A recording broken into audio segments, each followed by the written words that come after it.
The Vietnamese started coming to the U.S. in 1975, and the population has more than doubled since then.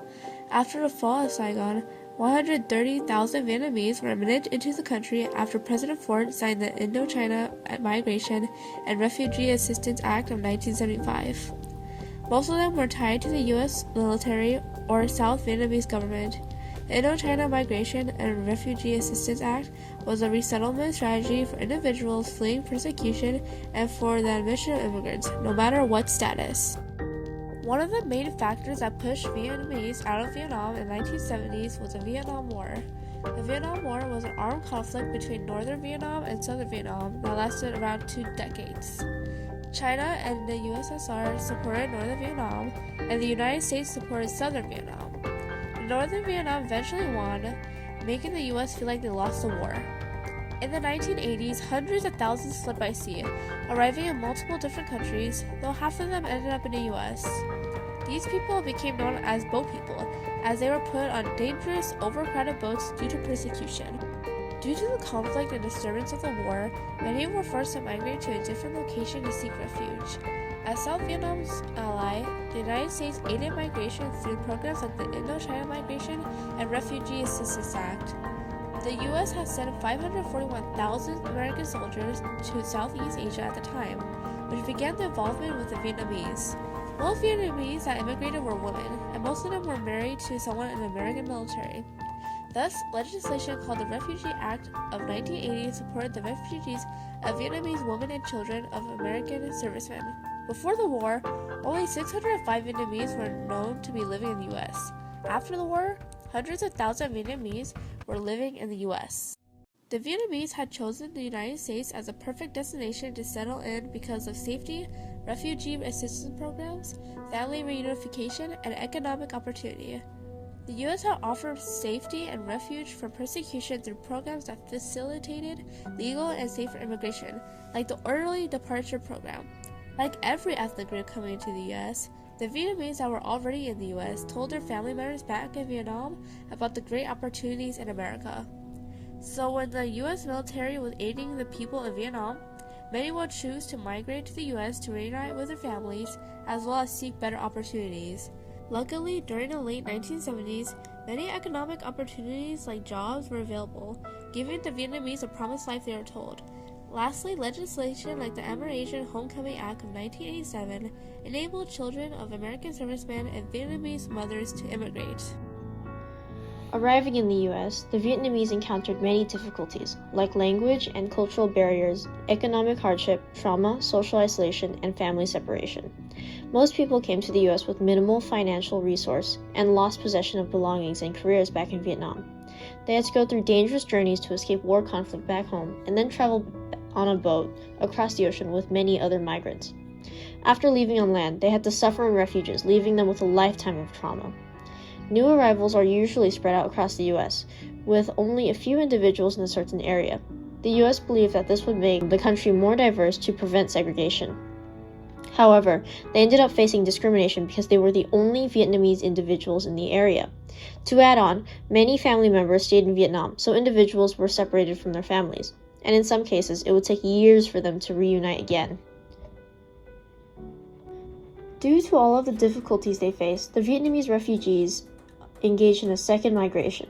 Except this time, they decided to not spread out all over the country. Instead, they chose a few places to establish Vietnamese communities, like Orange County, California, and Harris County, Texas, so that they will not be segregated or face discrimination in their own community. In these communities, the Vietnamese worked on preserving their traditions, language, and social structures. With the same ethnic group having similar backgrounds with one another, they were able to feel a sense of belonging and emotional stability, which really helped them adapt to gain life while keeping their identity. To gain economic independence, many launched small businesses that require low English proficiency, such as nail salons and restaurants. One household would also have multiple members so that the labor, money, and resources needed to thrive can be distributed. In addition, education was greatly emphasized by the Vietnamese community. They believed their children must get a degree in order to move up the social ladder in life. With their first language being Vietnamese, they were forced to learn English and overcome language barriers to achieve a degree, become naturalized citizens, and have a median income surpassing the national average. This point of view pushed both first and second generation Vietnamese Americans to work hard in prioritizing education and ways to earn money. In the United States, the Vietnamese were widely discriminated against, as Americans would say they were reminders of the loss of the war. The Vietnamese were labeled as parasites for utilizing welfare programs. Thus, most Americans had opposed the resettlement of Vietnamese refugees, accusing them of leeching.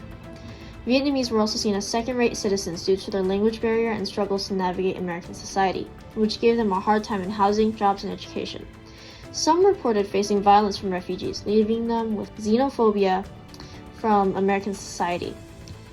The children of American soldiers and Vietnamese women, known as Vietnamese Americans, faced harsh treatment, including being called the children of dust. They were mocked for not having a U.S. citizenship and for having a Vietnamese background, even if they remembered most of their life in America, not Vietnam, and knew how to speak English. Their only escape from racial discrimination was to get a higher education, a well-paid job, and become naturalized citizens. Recently, reports have shown that Vietnamese American society is facing discrimination, especially after COVID-19. Most Vietnamese Americans have xenophobia and trauma, causing them to take verbal abuse extremely personally. Vietnamese Americans have reported that it is hard for them to get employed, and even if they were employed, they would be earning less compared to white immigrants. They often struggle to find equal opportunities in the labor market. Many elderly refugees are still struggling in poverty and lack of English proficiency, but those cases are usually covered up by the successful young Vietnamese Americans.